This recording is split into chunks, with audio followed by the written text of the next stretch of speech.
superpowers are fighting for future. So the real battle has begun. Did you know the real battleground for the next global power shift is not Pacific or the Middle East but Africa?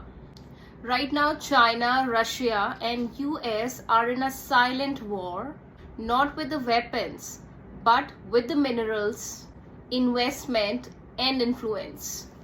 In this video, we will break down the modern scramble for Africa, what each power wants, and who is actually winning.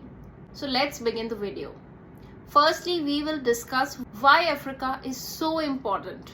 Africa is rich, in fact, very rich, in the things that power our world. Cobalt from Congo powers smartphone batteries. Lithium and rare earth key to electric vehicles and AI chips. And the countries like Nigeria, Angola have massive oil and gas reserves.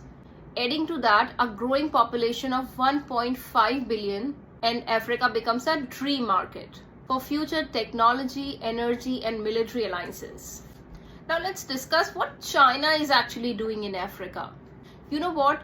China is the biggest player in Africa right now. Through the Road and Belt Initiative, China has built roads, railways, power plants, and in fact entire cities in exchange for access to strategic resources. Now let's discuss how China is controlling. China is controlling 70% of the Congo's cobalt export and mining rights in Zambia and Zimbabwe, and they are also managing the ports in Kenya.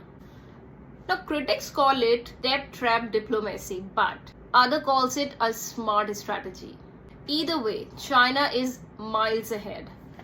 Now apart from this, how US and Russia are reacting. US has military bases across Africa, which is mainly to counter terrorism.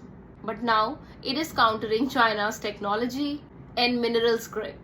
And meanwhile, Russia is using a different playbook entirely. Wagner Group mercenaries are operating in Mali, Sudan, and CAR. Moscow is offering weapons and security and even training in exchange for mining access. And after recent coups in West Africa, Russia's influence is also rising, while the West gets pushed out. But what is more important here to discuss? All the three